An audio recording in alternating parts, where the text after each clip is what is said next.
A 50s-style diner with counter service and old-fashioned prices. An elegant dining room with sophisticated fare. A sexy martini bar with stiff drinks and draft beers. All under one roof? New to Peabody, Red's Kitchen and Tavern serves breakfast, lunch, and dinner in a huge complex that's part diner, part bistro, and part bar, so no matter what mood you're in, they've got you covered. People mix it up, so that's the beauty of it. You don't have to come all dressed up to come here, and if you want to, you can. John Drevis and his wife Lisa are the folks behind the legendary Red's Sandwich Shop in Salem, Mass. And when they saw the opportunity to expand to this high-profile spot right on Route 1, they jumped at the chance. We tried to keep the same feel as Salem, because Salem's been an institution for us. We didn't want to lose what Red's is all about, so we brought over the breakfast and the lunch menu. And at night, we've gone a little bit different with a little nicer items on the menu.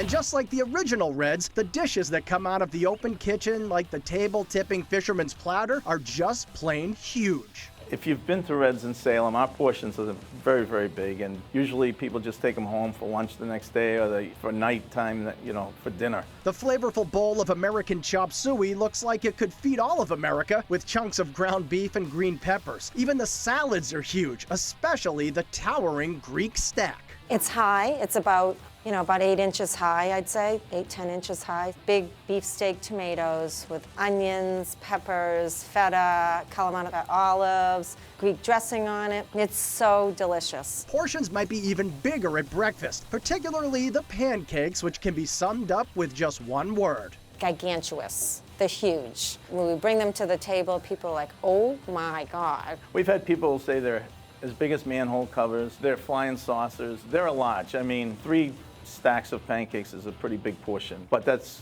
the way we've always done it, and we're not going to change that. There are breakfast classics like Eggs Benedict smothered in house-made hollandaise and steak tips and eggs made with Red's slow-marinated meat. But the real reason to come to Red's in the AM is for the famous house-made hash. The hash is probably one of my favorite things here. It's homemade, it's delicious, and people order it crispy. I always recommend it to people. Corned beef, potatoes, onions, it's so good. And then the seasoning, it's outstanding. The dinner menu was overloaded with big, juicy burgers, lobster sliders, and plenty of seafood. But the owner has a soft spot for his sirloin, so sourcing the best stuff for his customers was a priority. He's very picky about his steaks, so he wanted to make sure that he served the best steak. I judge places that I go out by their steaks, so I always said I'm going to have as good a steak that I would enjoy, and it took us a while, and we finally found the right steak that I felt was worth serving at Red's. The sirloin is served with fresh asparagus on a bed of creamy mashed potatoes on a plate covered in au jus. And while the steak may be John's favorite thing, Lisa is a sucker for the onion rings on top. I eat onion rings every day here. I can't walk by without having an onion ring. I'm always walking in the kitchen grabbing some. And you won't be able to walk by the pastry case without grabbing one of Red's whoopie pies that are so big you might have to take half home. And everybody knows, usually you take something home. That's what we've made our reputation on, is giving, a lot of home-style cooked food with a fair price and a big portion. We said we're going to bring Boston to Peabody, and that was the big thing we wanted to do, is give the same experience that you'd have in Boston, not have to travel Route 1, and yet not have to pay Boston prices. So while you will feel fed, your wallet won't be in the red at this fantastic meal deal.